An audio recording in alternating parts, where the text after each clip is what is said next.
बिस्मिल्लाहिर्रहमानिर्रहीम। अस्सलाम वालेकुम नाज़रीन, आपको खुशामदीद कहते हैं। एक तो सबसे पहले आपको ख़बर देते चलें कि आज़ाद जम्मू एंड कश्मीर, जैसे कि आप जानते हैं कि वहाँ पर वज़ीर आज़म का इंतख़ाब होना था, और अभी अभी थोड़ी देर पहले हमने देखा कि अपोजिशन ने ये फ़ैसला किया है बाइकाट करने का। और उसके बाद अब ज़ाहिर है एक चीज़ सामने आ चुकी है कि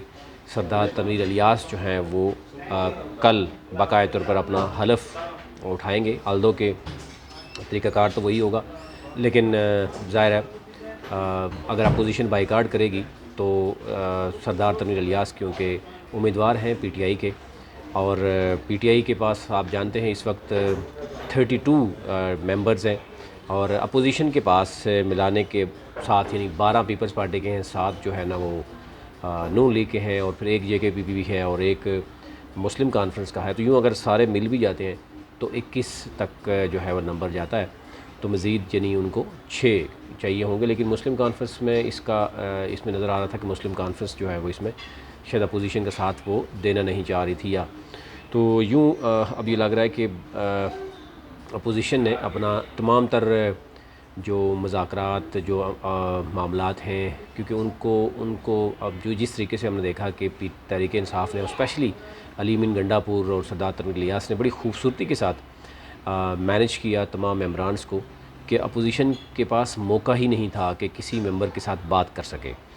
यानी फ़ोन पे भी अगर बात किसी से होती है, डेफिनेटली फ़िज़िकली मामलात होते हैं वो से। तो यूँ एक तो ये है कि अभी तक जितने भी मूव की है वो बड़ी स्मार्ट मूव की है, क्योंकि अपोजिशन को ये इल्म नहीं हो सका कि इतने जल्दी जो है वो सरदार तनवीर इलियास कैंडिडेट के तौर पर सामने आ जाएंगे, और ये जो अब्दुल क़य्यूम नियाज़ी है उनके ख़िलाफ़ तहरीक इंसाफ ख़ुद जो है वो अदम एतमाद लेके आ जाएगी। लेकिन पीटीआई की जो कोर कमेटी है उसमें जब फ़ैसला हो गया है कि ये मामला जो है वो क्योंकि ज़्यादा देर तक नहीं चलेगा,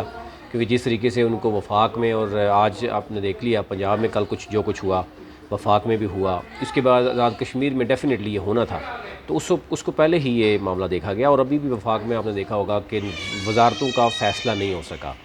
मौलाना फजल रहमान, इसी तरह आसिफ अली ज़रदारी, दोनों सदारत के लिए जो है वो मौजू उम्मीदवार समझे जाते हैं। इसी तरह पीपल्स पार्टी, अब आपने देखा होगा ज़रदारी साहब ये समझते हैं कि हम वफाकी काबीना का हिस्सा ना बने, बल्कि इंतज़ामी कुछ बड़ी सीट्स अगर लेने में कामयाब हो जाते हैं, जैसे स्पीकरशिप है, चेयरमैन सेनेट की सीट है, और इसी तरह सदारत ले लेते हैं, तो डेफ़िनेटली उनके लिए आगे इलेक्शन में जाना ज़रा आसान हो जाएगा। अदरवाइज़ बड़ा मुश्किल हो जाएगा। इस वक्त 14 पॉलिटिकल पार्टीज़ मिलकर इलेक्शन, उनका मिलना ही इमरान खान के लिए बड़ा एक अहम मामला है, क्योंकि अब ये तमाम 14 पॉलिटिकल पार्टीज़ के कारकुनान जो है उनको भी समझ नहीं आ रही कि वो किस तरीके से इस मामले को देखेंगे। तो एनी हो, ये तो चीज़ें हैं जो नज़र आती हैं। अब अपोजिशन की तरफ से ये चीज़ आ रही है कि वो बहुत जल्द जो है वो वार करेंगे, और वो वार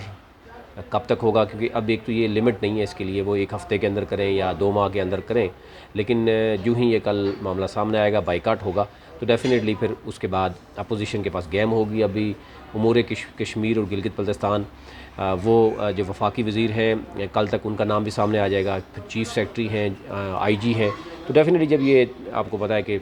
वफाकी हुकूमत जब लगाएगी, कोई अपना मिनिस्टर लगाएगी, फिर चीफ़ सेक्रेटरी लगाएगी, आईजी लगाएगी, तो उसके बाद फिर चीज़ों को मैनेज करना ज़रा उनके लिए आसान हो जाएगा। तो शायद उनको 10-15 दिन के अंदर अंदर मामला जो है वो सामने आए, क्योंकि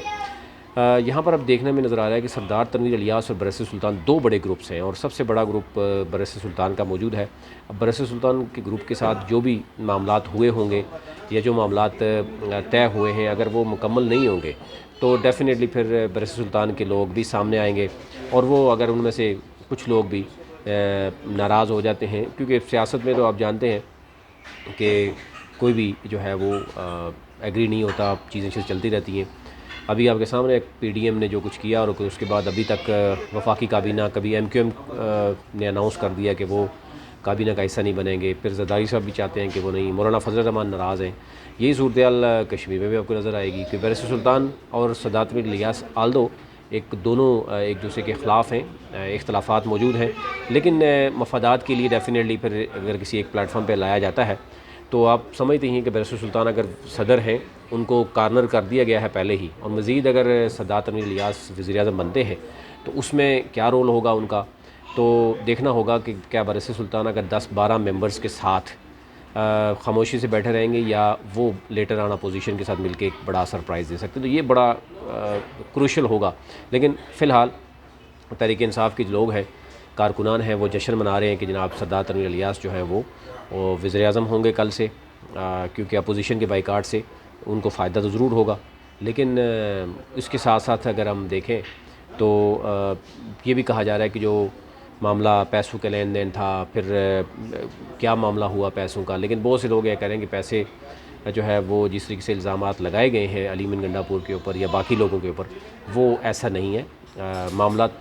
सियासत में जो है वो हर वक्त पैसा ही नहीं होता, बल्कि कई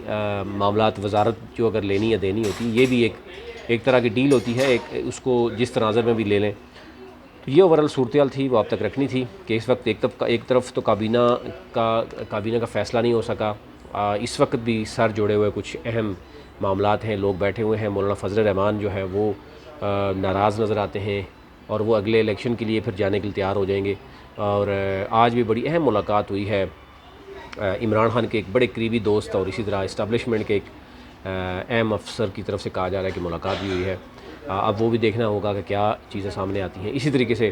बाकी चीज़ें भी सामने आएंगी। तो वफाकी वज़ीर अभी तक, वफाकी काबीना जब तक बनेगी नहीं, डेफिनेटली आप समझते हैं कि बहुत सी चीज़ें पेंडिंग रहेंगी। लेकिन कल से आज़ाद कश्मीर में जो एक बड़ी तब्दीली की जो बात की जा रही थी, वो एक चीज़ सामने जो है वो आ जाएगी। अभी तक लिए इतना ही, मज़ीद इसमें जो अपडेट होगी वो आपके साथ ज़रूर रखेंगे।